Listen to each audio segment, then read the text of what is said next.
नमस्कार दर्शकों, धर्म चर्चा के एपिसोड संख्या 7 में आपका स्वागत है।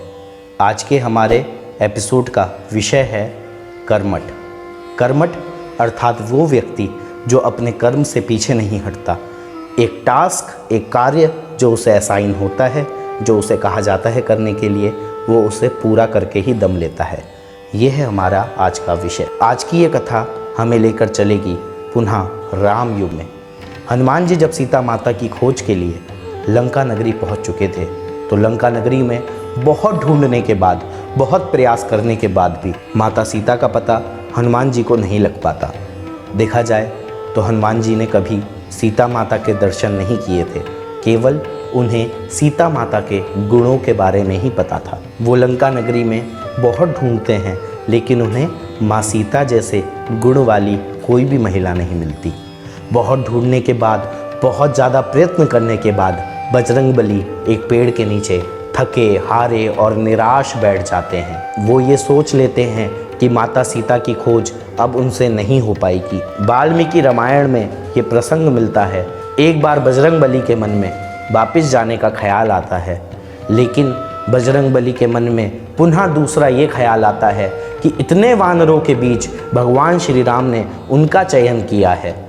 अगर वो खाली हाथ वापस गए तो वो सबको क्या जवाब देंगे।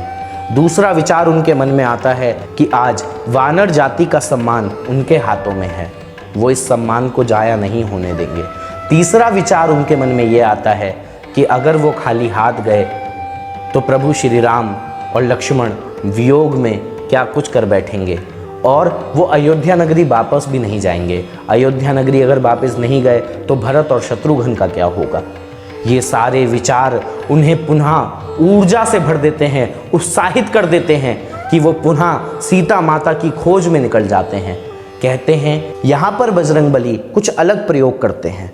इस बार बजरंगबली उन जगहों पर सीता माता को ढूंढने की कोशिश करते हैं जहाँ पर आम राक्षसों का प्रवेश भी वर्जित होता है। ऐसे स्थान जहाँ पर आम राक्षस भी नहीं जा पाते, ऐसे स्थानों में बजरंगबली भ्रमण कर करके उद्यानों में पहुंच के अंत में अशोक वाटिका तक पहुंचते हैं और वहां पर सीता माता की खोज उन्हें हो जाती है। तो दर्शकों, ये थी कथा। इस कथा से हमें क्या शिक्षा मिलती है? इस कथा जैसा अनुभव हम सबको एक बार जीवन में होता है। बहुत सिंपल वर्ड्स में समझिए, आप किसी कार्य को करने की कोशिश करते हैं, जैसे ही उस कार्य को करने की कोशिश करते हैं आप उस कार्य में निरंतर लगे रहते हैं, लेकिन अचानक से कुछ ऐसा होता है कि कुछ ऐसी अनहोनी हो जाती है कि वो कार्य आपको अब बुरा लगने लगता है। कंसेप्ट समझिए मेरा। आप कोई कार्य करने की कोशिश कर रहे हैं, करते करते विफलता आपको हाथ लग गई। जैसे ही आपको विफलता हाथ लगती है, वैसे ही आपके मन में आता है कि ये कार्य करना मेरे बस की बात नहीं है, और आप वो कार्य करना छोड़ देते हैं। देखिए, 100% अगर इस दुनिया में लोग हैं तो 95% लोग यही करते हैं। यहाँ पर देखिए, यहाँ से कार्य की स्टार्टिंग हुई, असफलता हाथ लगी। 95% लोगों ने कार्य करना छोड़ दिया, एंड कर दिया। केवल 5% लोग बजरंगबली के जैसे कुछ नया प्रयोग करते हैं, नई योजनाएं बनाते हैं, नई समीक्षाएं तैयार करते हैं और पुनः उस कार्य को करते हैं, और जिस वजह से असफलता हाथ लगी है उस चीज़ को वो पार पा लेते हैं और अंत में उन्हें सफलता हाथ लगती है।